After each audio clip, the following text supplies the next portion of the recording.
Vivimos en un planeta rebosante de vida. Desde su origen hasta la actualidad, la vida ha colonizado todos los rincones de nuestro mundo. ¿Por qué ha ocurrido esto? Estudiar el origen de la vida y su evolución, no solo en la Tierra, sino en todo el universo, es una tarea muy compleja de la que se encarga una ciencia, la astrobiología. Los astrobiólogos buscan resolver el mayor misterio ocurrido en la historia de nuestro planeta: la vida. ¿Cómo determinados compuestos químicos se transformaron en algo vivo? ¿Fue un hecho extraordinario o parte de un proceso natural en la evolución química del universo? De ser así, ¿la vida se abrirá camino una y otra vez si se dan las condiciones adecuadas?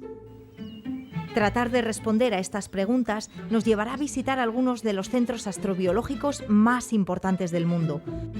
Lugares realmente extraños de nuestro planeta. Muy extraños. E incluso de otros planetas. En nuestro viaje de 4.500 millones de años al pasado, trataremos de descubrir qué extraños procesos ocurrieron en la Tierra para que un buen puñado de seres vivos estemos hoy aquí. ¿Somos el único planeta habitado? Lo que parece demasiada casualidad.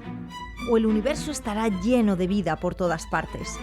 Y dado que el universo es infinito, esto supondría infinidad de vida. La investigación está en marcha. Algún día, la astrobiología encontrará las respuestas.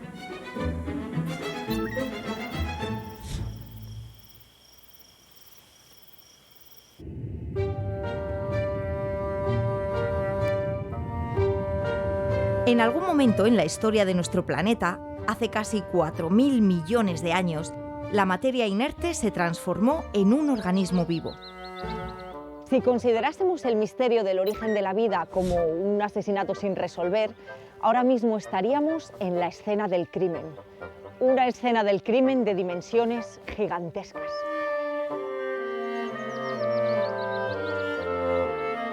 Para averiguar qué es lo que ha ocurrido, tendríamos que buscar pistas. Pero la escena no se ha preservado intacta. Se ha estado contaminando a lo largo de miles de millones de años. Por si esto no fuera suficiente, casi todas las rocas de la corteza terrestre presentes hace 4.000 millones de años, y con ellas las pistas que contenían, se han hundido en las profundidades por la acción de la tectónica de placas. Allí, el calor del manto de la Tierra ha fundido los materiales y los ha vuelto a expulsar en un proceso de cientos de millones de años que se ha repetido una y otra vez. Si la Tierra fuera un asesino eliminando pruebas, podríamos decir que ha hecho un trabajo a conciencia. Claro que le hemos dado tiempo de sobra para hacerlo.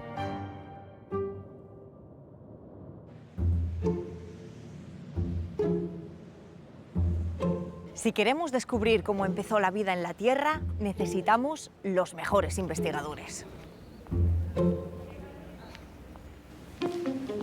Pero este caso es tan complejo que para resolverlo nuestros detectives deben ser expertos en una gran cantidad de materias.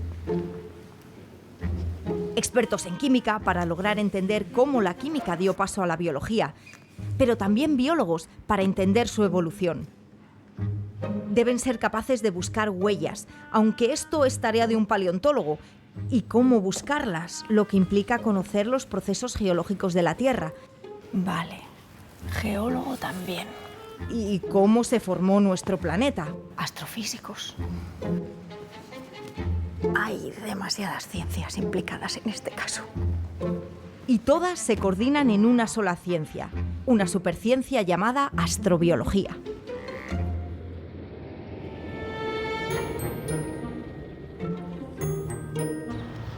En el año 1998 aparece oficialmente la astrobiología con la creación del Instituto Astrobiológico de la NASA.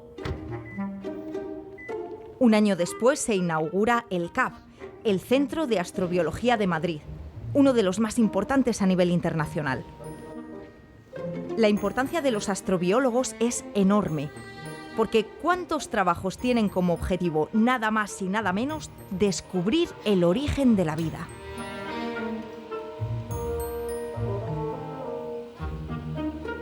La astrobiología estudia el origen de la vida, estudia cómo evolucionó al comienzo y estudia cómo se ha vivificado en la Tierra. Pero también estudia lo que pueden ser a día de hoy rastros de química prebiótica o de vida en el sistema solar. Y también plantea la búsqueda de condiciones de habitabilidad interesantes para la vida en exoplanetas, es decir, en todos esos lugares del universo donde las condiciones podrían permitir que apareciera la vida. Es una disciplina que va de lo biológico a lo planetario y termina en lo cósmico. Es decir, para que nos hagamos una idea, la astrobiología es una superciencia. En la actualidad, cientos de científicos trabajan en astrobiología en todo el mundo. Su objetivo no solo es descubrir cómo se originó la vida en la Tierra, sino también si ésta puede haber surgido en otros muchos lugares del universo. Juan Ángel, pero mójate. ¿En un planeta con condiciones similares a la Tierra encontraremos vida, sí o no? Es que me haces unas preguntas. Como científicos consideramos que si en un entorno tú encuentras que todo es muy parecido a la Tierra, las hipótesis científicas te van a conducir a que plantees que habrá vida también. Otra cosa es que luego realmente el entorno la tenga. La vida surgió a partir de la interacción de compuestos inorgánicos que reaccionaron en presencia de agua por la acción de una fuente de energía para formar moléculas orgánicas. Las moléculas orgánicas son el constituyente más simple de la vida. A lo largo de millones de años, esas moléculas se fueron haciendo más y más complejas, dando lugar a la aparición de los primeros microorganismos.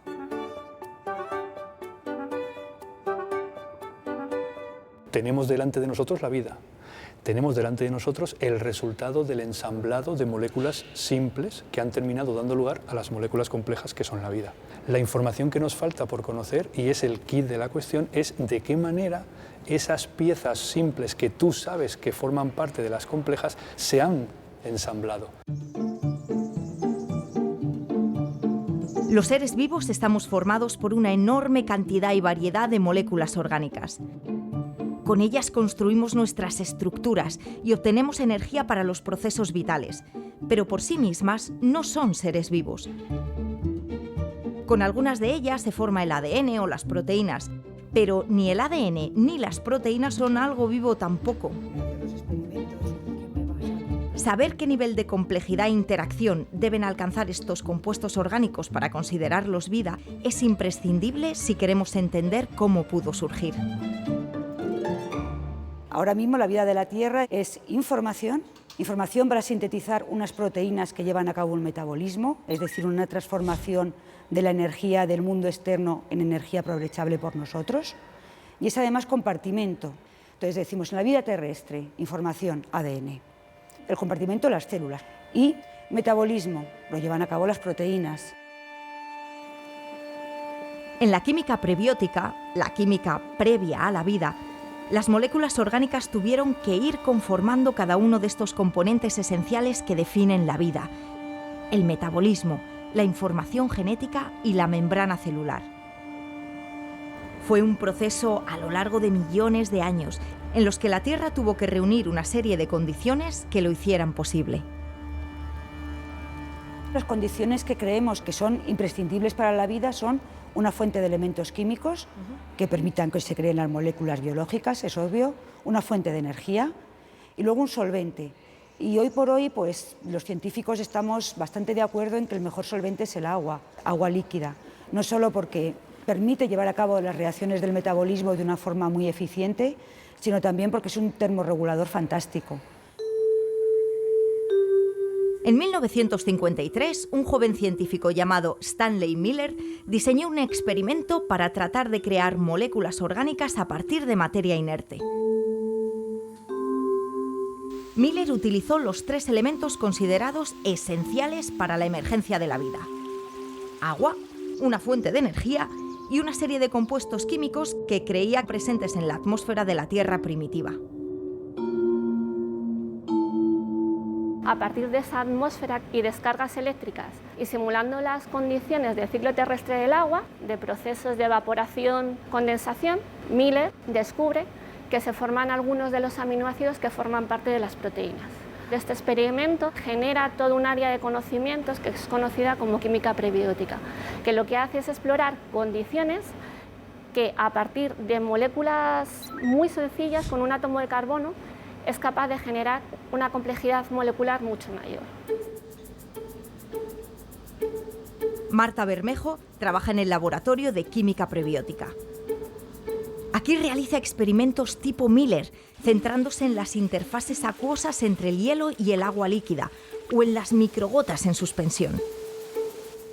En todos los casos, una química simple produce fácilmente gran cantidad de moléculas orgánicas complejas.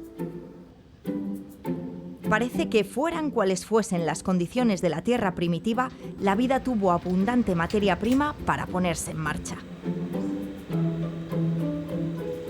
En el experimento de Miller original encontrábamos aminoácidos que forman parte de las proteínas y en esos experimentos con hielo de agua y agua líquida se formaban mayoritariamente hidrocarburos policíclicos aromáticos.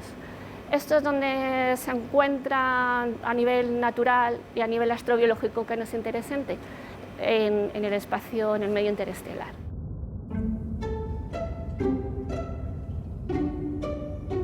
Aún nos quedan por comprender muchos de los pasos que la química dio hacia la vida, pero hemos hecho grandes avances. Ahora sabemos que las moléculas orgánicas están en todas partes y se crean fácilmente. Están en el espacio, en los discos donde se forman los planetas, en los cometas y asteroides, hasta en Marte. Life is just chemistry. It's the organization, a complex organization of a few, after all, a relatively small molecule. But it's chemistry. And chemistry is everywhere in the universe. A pesar de su complejidad, el 98% de la materia viva está formada tan solo por 6 elementos químicos. Estos se conocen por el acrónimo CHONSP: carbono, hidrógeno, oxígeno, nitrógeno, fósforo y azufre. De todos ellos, el carbono es la estrella de la película. Life on Earth is based on carbon. The reason for that is simply is physics. Carbon has an electronic structure such that it can form long chain of molecules, which of course are necessary for life, because with just 2 atoms in a molecule, you cannot vary too much and you cannot do much. So it must be carbon. El carbono es capaz de unirse con una gran cantidad de elementos y consigo mismo para formar moléculas enormes y complejas. Así que es el único capaz de abastecer a un organismo de la química que necesita para su supervivencia. La química de la vida es la química del carbono. Resulta difícil imaginar que, si existe en otros mundos, utilice un elemento diferente. Fuera de la Tierra, en el espacio, se han detectado más de 200 moléculas en el medio interestelar y en esa química el 75% de las moléculas que encontramos son basadas en carbono. Muchas de ellas son orgánicas complejas como las que tenemos aquí en la Tierra. En el espacio interestelar existen lugares donde la materia se concentra para dar lugar a la formación de estrellas. Estas nubes están compuestas por gas y polvo. En la superficie de estos granos de polvo, la radiación cósmica provoca una química muy activa que forma moléculas simples. Si miramos el cielo por la noche a simple vista, hay muchas regiones de la Vía Láctea donde parece que no hay estrellas y parece que no hay nada, ¿no? Pues estas regiones oscuras son las nubes moleculares, que es donde se forman las estrellas. Allí, dependiendo un poco de la fase de formación de la estrella, podemos encontrar una química u otra, ¿no? Durante la fase fría de colapso primero, las moléculas más sencillas han ido adheriendo a los granos de polvo, han podido reaccionar este tipo de moléculas y después, cuando la protoestrella está ya calentando el medio, este material es evaporado otra vez a la fase gaseosa y ahí encontramos muchas moléculas prebióticas y muchas moléculas orgánicas. Estas mismas moléculas después van a estar en los inicios de la formación de los sistemas planetarios.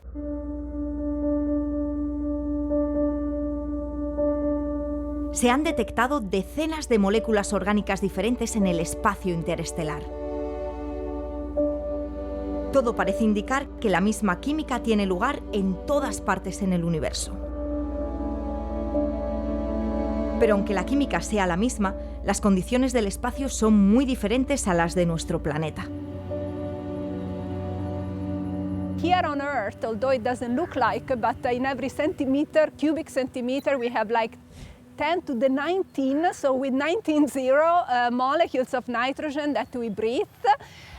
In space, we talk about 1,000 of these molecules in the same cubic centimeter. So there is really very, very little densities. And this is why also reactive species that on Earth basically have very short life, in space they can thrive and stay there for a long time.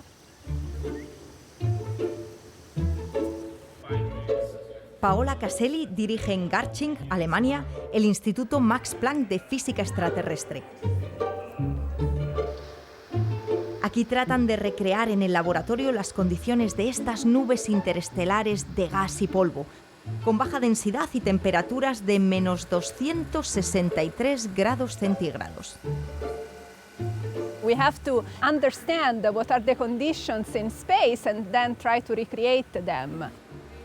It has been difficult, but it's also interesting that some of the molecules that are so reactive first been detected in space and then, say, seen in the laboratories on Earth.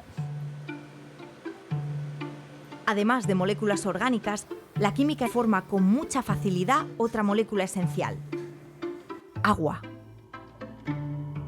Estas nubes son como un gran supermercado con todos los ingredientes necesarios para la vida. When we look at these clouds in our galaxy, we are actually looking at the raw ingredients. It's like making, a soup, but and you need to know which are the ingredients, and this is what we are doing. We are really looking at the very small, tiny components of these clouds, so that at some point they will gather together, make a star, and then make planets, also contain molecules and other elements that are important for living beings. So everything is out there. Todo lo que la vida necesita está ahí fuera. Pero solo los avances tecnológicos de los últimos años nos han permitido verlo. En apenas 3 décadas hemos pasado de suponer la existencia de planetas alrededor de otras estrellas a descubrir miles de ellos. No solo eso, también comprendemos mejor cómo se forman con el nacimiento de cada estrella. Con el interferómetro ALMA empezamos a poder observar este tipo de imágenes muy impactantes, donde se ve los discos protoplanetarios ya, donde se está produciendo la formación de planetas, y los anillos, ¿no?, que se están formando, que parece que son huecos, ¿no?, en este disco polvoriento, y estos anillos se piensa que se está formando un planeta que ya está empezando a orbitar también alrededor de la estrella central. Las moléculas orgánicas no solo son capaces de sobrevivir en estos discos de formación planetaria, sino que proliferan, siendo mucho más abundantes aquí que en las nubes interestelares.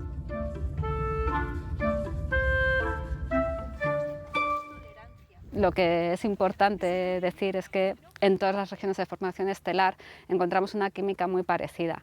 Tenemos un gran número de observaciones, ¿no?, y eso nos está diciendo que nuestro sistema solar también se formó de esa misma manera y que el material primigenio que había en nuestro sistema solar era ese. Nuestro sistema solar se formó hace casi 4.600 millones de años. Sería fantástico que pudiéramos viajar atrás en el tiempo y estudiar qué compuestos estuvieron presentes en el origen. Aunque bien pensado, quizá ya lo hayamos hecho. El 2 de marzo de 2004, el satélite Rosetta comenzó un viaje de 7.900 millones de kilómetros hacia el pasado. Su destino era el cometa 67P Churyumov-Gerasimenko. Churi para los amigos.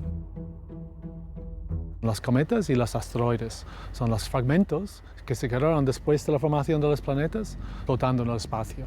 La diferencia entre un cometa y asteroide es que un asteroide es una roca, hecho de metal, hecho de tierra, y un cometa es un bloque de hielo y polvo orgánico.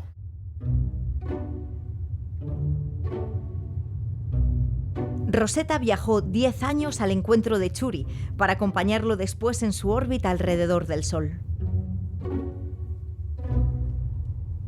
Rosetta estaba dentro de esa bola de gas y polvo alrededor del cometa, estudiándolo con 17 instrumentos. Uno de los más importantes se llama Rosina.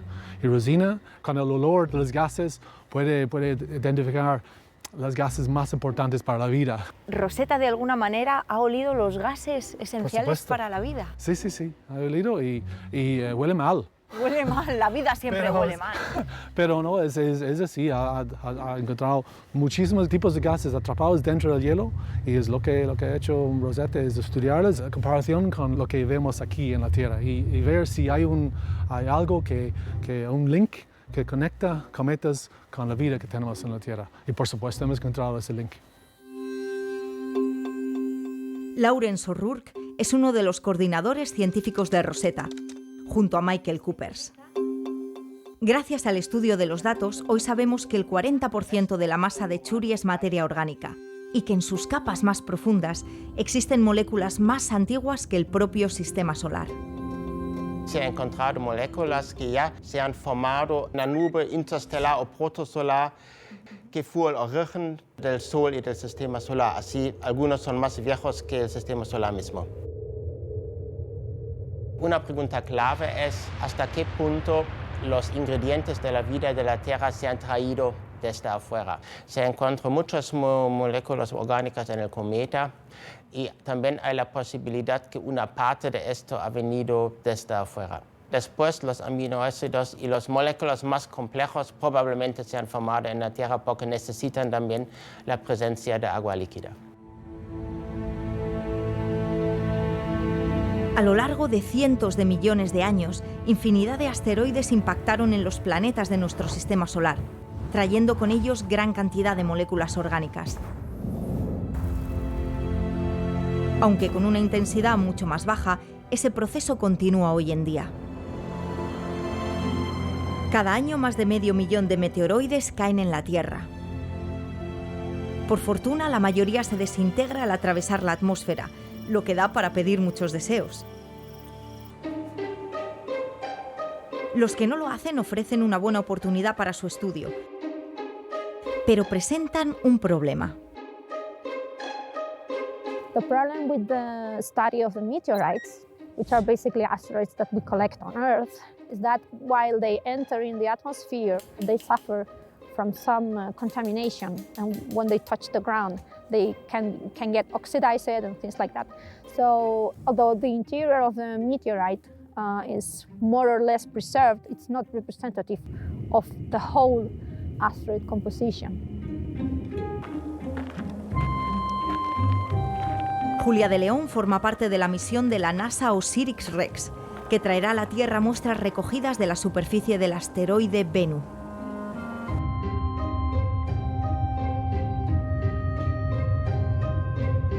It will collect material from its surface. It will bring this material back to Earth.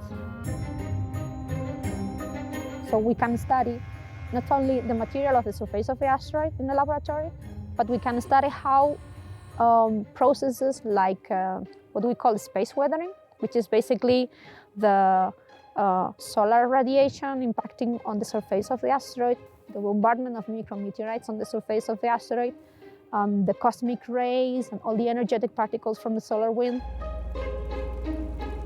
These primitive asteroids are composed by carbon compounds and organics, complex organics. So it is interesting because it is searching for the origin of life. Los cometas y los asteroides no solo aportaron material orgánico a la Tierra, también trajeron con ellos otro componente esencial para la vida: el agua.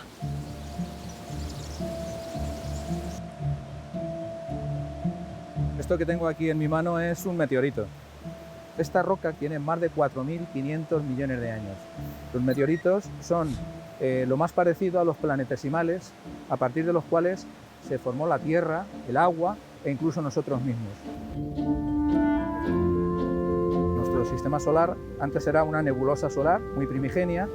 El 99,9% de toda la masa se concentró en el centro, en el Sol, pero alrededor del Sol quedó girando lo que se llama un disco acrecional, un disco formado por polvo y gas. Ese polvo y gas fue uniéndose poco a poco y formando objetos cada vez de mayor tamaño. Objetos que pueden ser asteroides, planetas enanos, lunas o planetas como el nuestro, planetas terrestres o de tipo telúrico.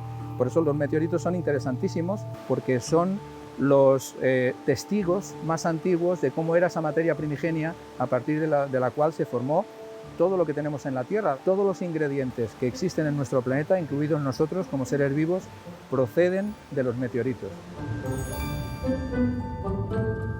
Durante mucho tiempo se pensó que el agua fue aportada por el impacto masivo de cometas y asteroides hace 3.800 millones de años, durante una época conocida como el bombardeo intenso tardío. Hay indicios mineralógicos que nos indican que ya había agua antes de que se produjera ese bombardeo meteorítico.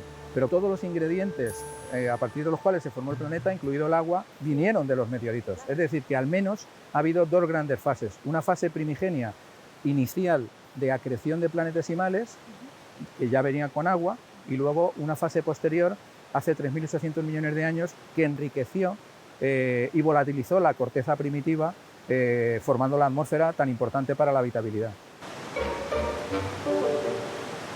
Así que el agua ya estaba presente en épocas muy tempranas.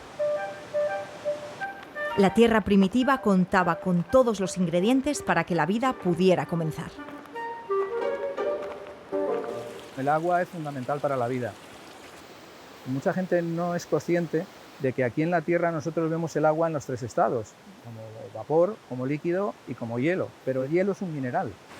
Cuando nosotros nacemos y somos bebés, somos un 80% de agua, somos realmente un mineral líquido con otros ingredientes. De alguna forma somos una prolongación geológica o mineralógica de la Tierra.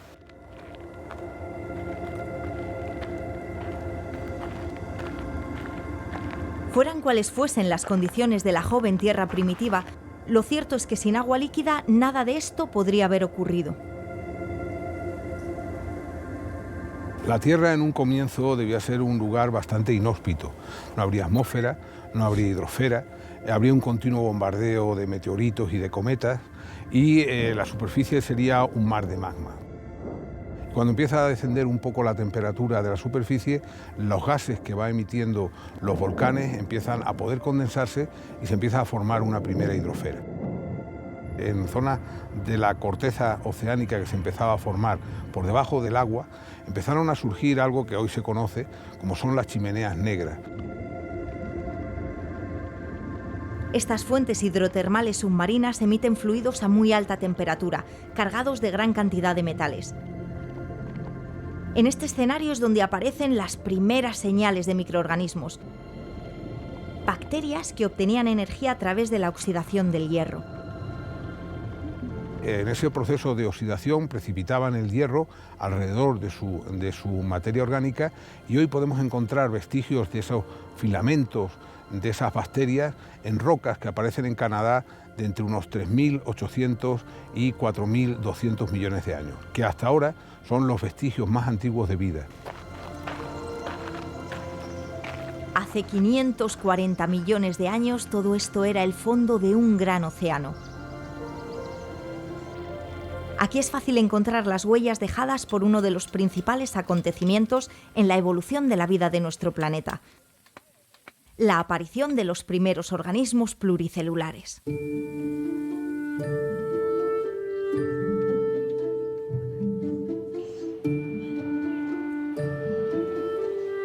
De repente, hace hace 542 millones de años, hay una explosión de vida que hace que un montón de grupos muy diversos, muy variados, empiecen a aparecer y empiecen a evolucionar.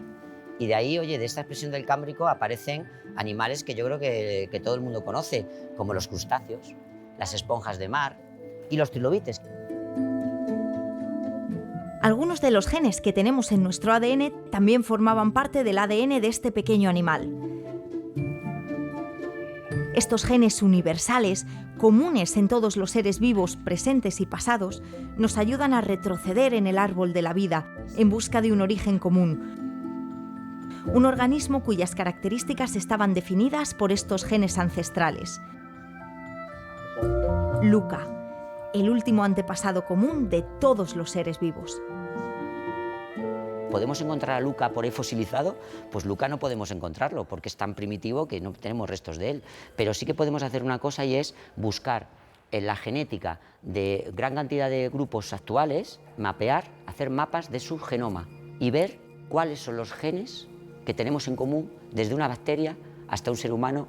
Y entonces se han dado cuenta de que habría como 355, 500 genes que son los que han dado lugar a todo lo que tenemos hoy en día. Y esos 355, 500 genes son los que tendría Luca. La vida no surgió con Luca. Muchos seres vivos lo precedieron. Pero él fue nuestro último antepasado común, a partir del cual la vida se separó en 3 dominios. Estamos hablando de un organismo que vivió aproximadamente hace 4.000 millones de años, y además sabemos que vivió seguramente en una zona termófila, eran termófilos, es decir, al lado de una caldera submarina donde había mucho calor, un procariota muy primitivo, un tipo de celulita pero mucho más sencilla que las actuales, pero que quizá ese ancestro pudiera ser el antepasado común a el dominio arqueas, bacterias y eucariotas, que son los 3 grandes dominios de la vida en la Tierra hoy en día.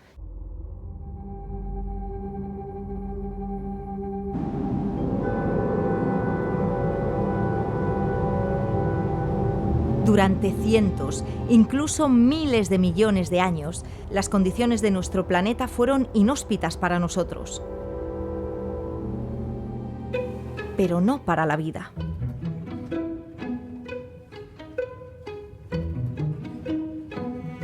Sin embargo, cuando pensamos en vida en otros lugares, siempre imaginamos planetas con unas condiciones muy parecidas al nuestro.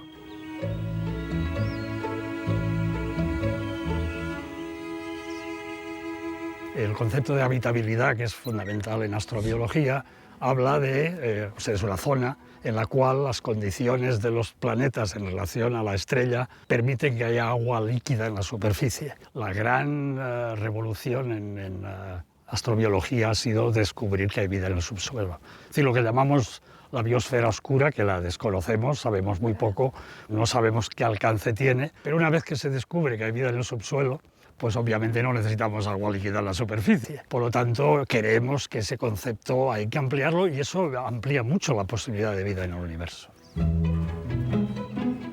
Bajo nuestros pies, a kilómetros de profundidad, sin oxígeno ni luz solar, la vida bulle. Estos microorganismos capaces de colonizar lugares muy diferentes de los que consideramos habitables son los extremófilos. Y no solo se encuentran bajo tierra. El abuelo Darwin, haciendo observaciones de muestras de salinas en Argentina, predijo que si había vida en esas condiciones, esas altas concentraciones de sal, tendría que haber vida, y él predijo, en las montañas más altas, en los hielos polares, debajo de la tierra, asociado a actividad volcánica. Nos ha llevado 150 años demostrar que tenía razón. Hay microorganismos que pueden vivir en condiciones muy distintas, pueden colonizar muy distintos lugares, por lo tanto la vida en el universo está asegurada. La astrobiología busca estos organismos extremófilos en lugares aparentemente estériles para conocer más acerca de los límites de la vida. Felipe Gómez, investigador del Centro de Astrobiología de Madrid, ha recorrido muchos de estos lugares.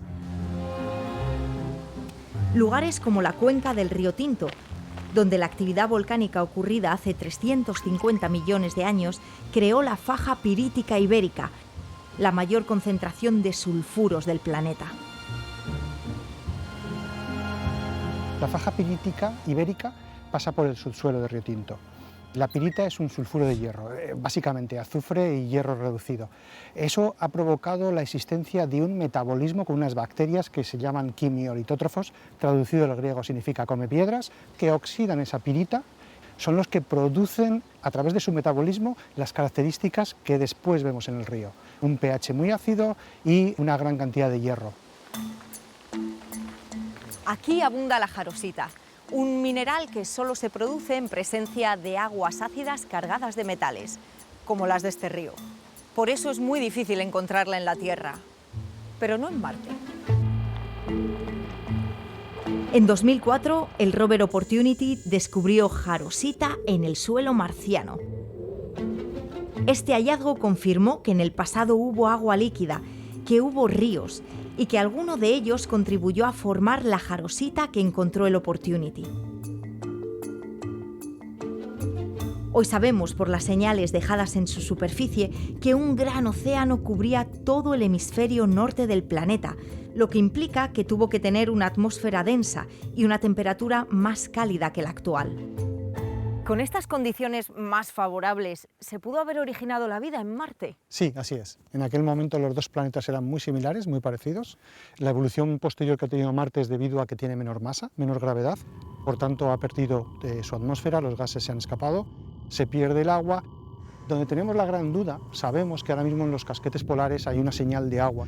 Si en el subsuelo pudiera mantenerse ese agua, habría posibilidades incluso hoy en día, pero eso es hipotético y tenemos que estudiarlo. Lo que sí sabemos es que en aquel momento el planeta fue habitable. Si hay alguna posibilidad de un ecosistema presente, tiene que ser en el subsuelo.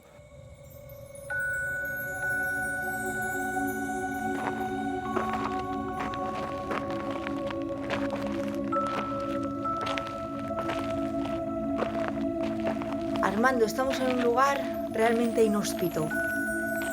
Una cueva sin apenas ventilación, a 30 metros bajo tierra. ¿Aquí puede existir la vida? Mira, esa es una pregunta bien interesante. Si fuera un entorno sin vida, porque uno podría pensar que todas estas estructuras cristalinas, ¿cierto?, están solamente formadas por la química, no hubiera necesidad de esto. Pero el hecho de que estemos usando estos trajes indica que estamos protegiendo algo, que los microorganismos que típicamente habitan en estas cavernas. Y como buenos microorganismos no son fáciles de ver. Si pudiéramos tomar una muestra y llevarla al microscopio y ver que hay ahí de las formaciones más desordenadas, las que no siguen patrones habituales, uno vería que hay microorganismos que están viviendo aquí de la oxidación o la reducción de distintos minerales que van generando ácidos que a su vez van recristalizando estos minerales dando formas curiosas. Es así como nos dimos cuenta en el inicio de que la vida microbiana era capaz de adaptarse y vivir en estas condiciones, y de hecho hay una variedad de microorganismos que tú solamente encuentras en cavernas como esta. Estos microorganismos han creado un ecosistema en ausencia de luz solar, la principal fuente de energía de muchos de los seres vivos de la superficie. Y aunque no es el lugar más recomendable para pasar unas vacaciones, al final puede ser el mejor entorno para que la vida perdure. Estamos hablando de un ambiente protegido de las condiciones externas, entonces afuera podría estar en pleno verano, aquí están las condiciones estables, podría estar en pleno invierno, las condiciones siguen igual de estables. Entonces el hecho de tener un ambiente protegido para la vida te permite pensar, elucubrar que en otros lugares, por ejemplo Marte, en los cuales ya se han detectado una variedad de cavernas, uno podría decir que los lugares donde tú podrías encontrar evidencias de vida sean justamente en las cavernas.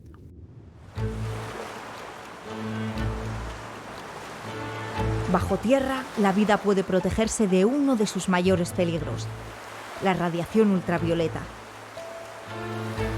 Y el lugar con los niveles de radiación más altos en nuestro planeta es el desierto de Atacama. Tiene que bajar un poquito más adelante.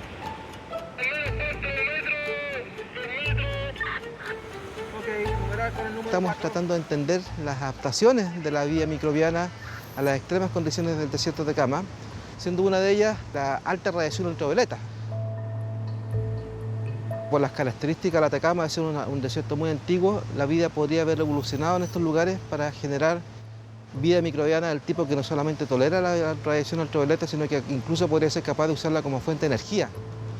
Y uno de estos lugares en los cuales sospechamos que podría este fenómeno estar ocurriendo y por lo tanto no podría encontrar ese tipo de especies, si es que existen, sería acá.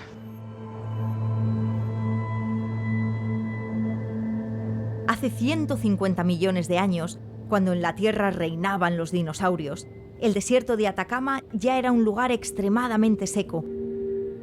Pero en los últimos 15 millones de años, sus condiciones se han vuelto aún más extremas, convirtiéndolo en el lugar más seco del planeta.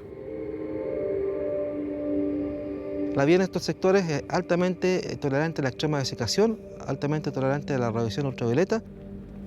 Hay formas de vida en el desierto de Atacama que son capaces de tener un metabolismo activo incluso en el estado de secado, o que no dependen de la cantidad de agua ambiental que está ocurriendo por largos periodos de tiempo. Todo eso hace, ¿cierto?, que el desierto de Atacama sea ya desde hace más de 15 años conocido como un buen modelo análogo de Marte.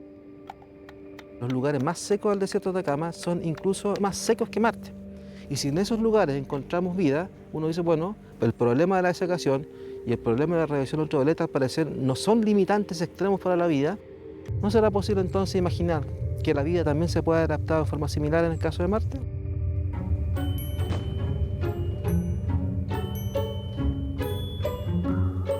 Las distintas misiones de exploración nos han permitido ir conociendo cada vez mejor a nuestro vecino planetario. Maripaz Zorzano ha trabajado en el desarrollo de algunos de los instrumentos de exploración espacial que las agencias europea y americana han mandado en sus misiones a Marte.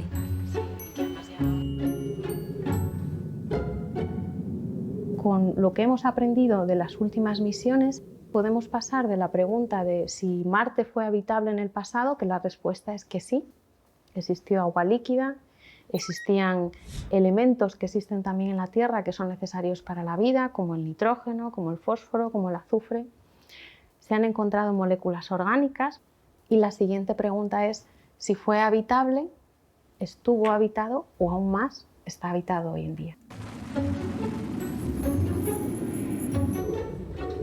Las próximas misiones a Marte de la NASA y la ESA tendrán como objetivo el subsuelo del planeta rojo, con un ambicioso objetivo a largo plazo.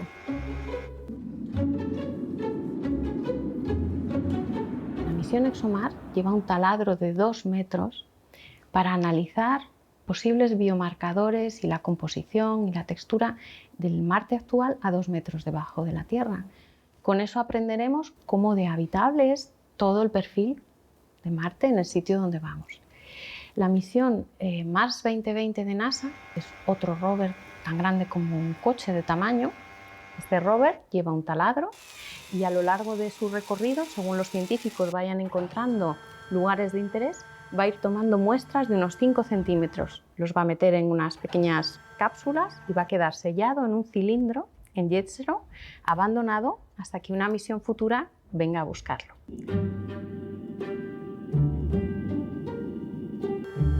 Mars Sample Return será la misión encargada de traer estas muestras hasta los laboratorios de la Tierra para poder estudiar biológicamente el suelo marciano. Una oportunidad excepcional que, sin embargo, ya había ocurrido antes una vez.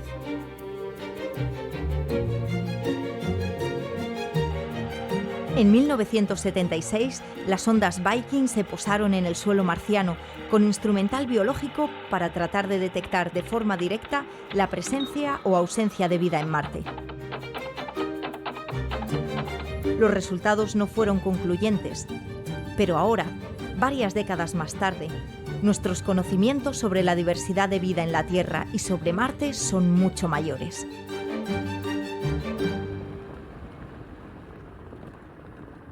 We've looked for the water and we've looked for habitable environments. Now it is time to actually look for life.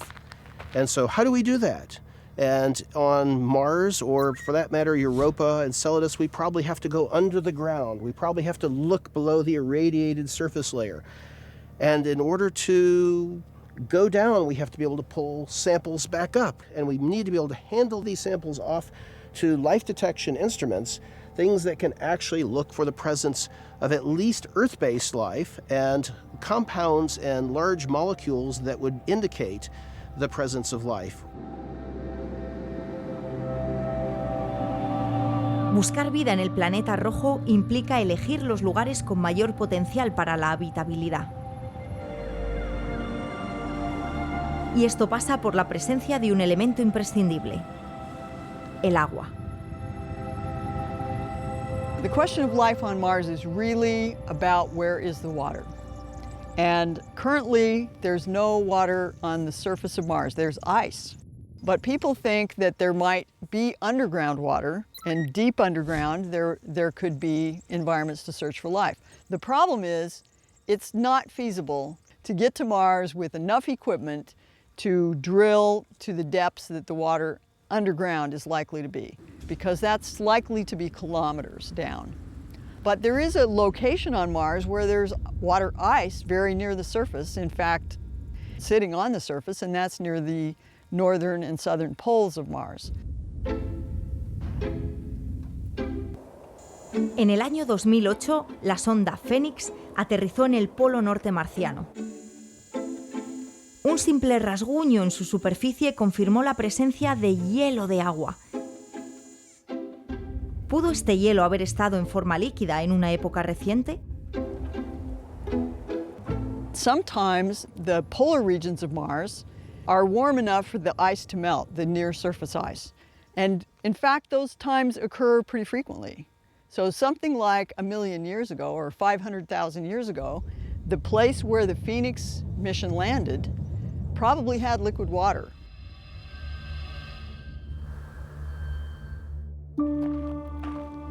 Carol Stoker forma parte del proyecto Icebreaker Life, cuyo objetivo es perforar en las llanuras del norte de Marte este hielo situado a escasa profundidad y analizarlo en busca de vida pasada o presente.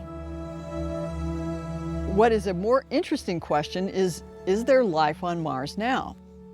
In my opinion, we can determine the answer to that question by returning to a place we've already been, the Phoenix landing site, to search for evidence of modern life on Mars. And it really is a question that can be answered yes or no. It's not open-ended. You either find it or you don't. There's a very good chance that that environment is habitable today, or at least in recent times. And if there's life there, we should see it.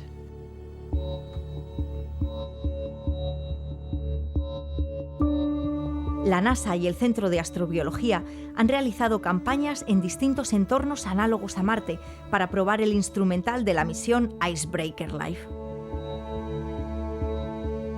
Our tests here at Rio Tinto include a full-size mock-up of the Icebreaker lander, the drill that we have been proposed for Icebreaker, robot arm, and solid as a life detection instrument on the deck receiving that sample. So we are testing major components of the Icebreaker mission concept.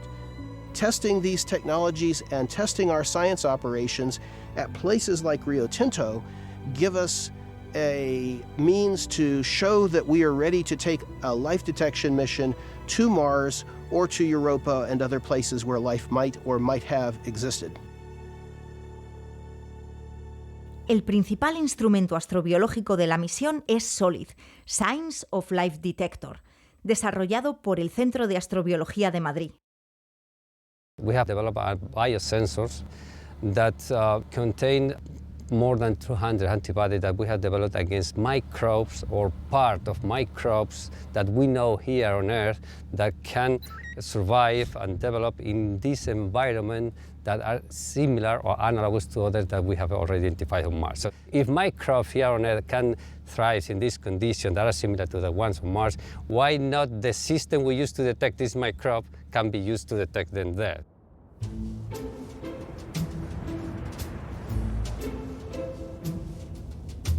En el año 2017, la sonda Cassini se estrelló contra Saturno.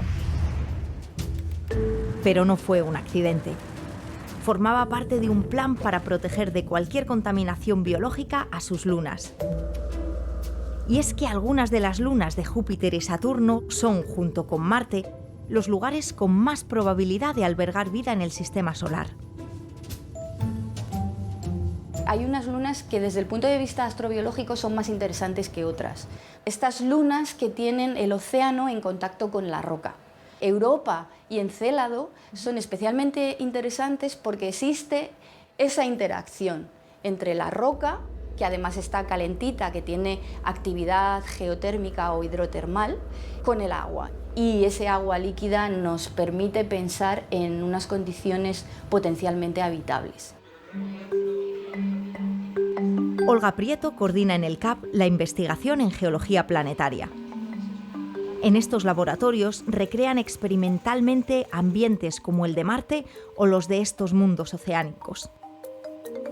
Lo que hacemos aquí es reproducir las condiciones que hay en los océanos que están debajo de esas capas de hielo. Reproducimos la temperatura, reproducimos las presiones y podemos ver los procesos que ocurren en esos océanos. La gravedad de Júpiter y Saturno contrae y expande estos satélites de hielo produciendo fricción y calor. Una actividad geológica que en ocasiones fractura la corteza, permitiendo al océano que hay bajo la superficie helada escapar en forma de plumas o géiseres. Esto es lo que observó Cassini cuando sobrevoló una de las lunas de Saturno, Encélado. Los instrumentos que llevaba la Cassini pudieron recoger esos materiales y analizarlos. Ese análisis lo que nos dijo es que había, aparte de vapor de agua, muchas moléculas orgánicas, como el metano o incluso otras moléculas más complejas. Entonces, con toda esa combinación de elementos, lo que nos lleva a pensar es que por abajo está pasando algo. Además de Encélado, otro satélite de Saturno está en el punto de mira de los astrobiólogos. El 14 de enero de 2005, la sonda Huygens aterrizó en Titán, revelándonos un mundo único en el sistema solar, con un ciclo de metano similar al del agua en la Tierra y una atmósfera densa de nitrógeno.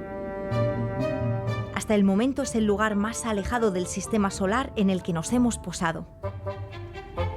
En los próximos años, nuevas misiones volverán a Titán y a las lunas de Júpiter. La exploración de posibles objetivos astrobiológicos está en marcha. Por otro lado, fuera de nuestro sistema solar, cada día se descubren más exoplanetas. Mundos orbitando otras estrellas a distancias imposibles para ser explorados. Entonces, ¿podremos llegar a detectar vida en ellos? We'll never have the possibility to travel to this planet.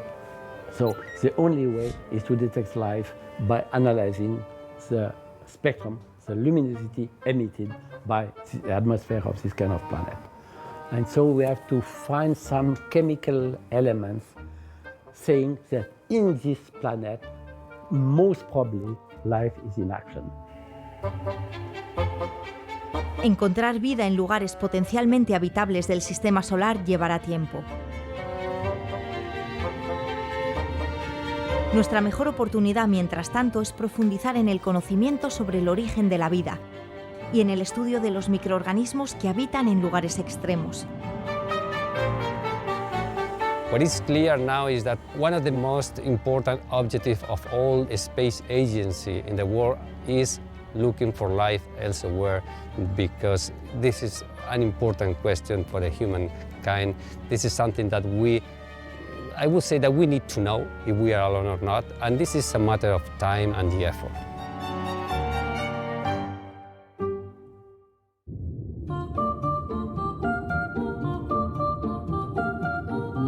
Los grandes avances realizados por la astrobiología nos llevan a pensar que lo que ocurrió en la Tierra hace más de 3.500 millones de años no fue un hecho excepcional. A lo largo de estos últimos siglos, el ser humano ha ido perdiendo su protagonismo en el universo.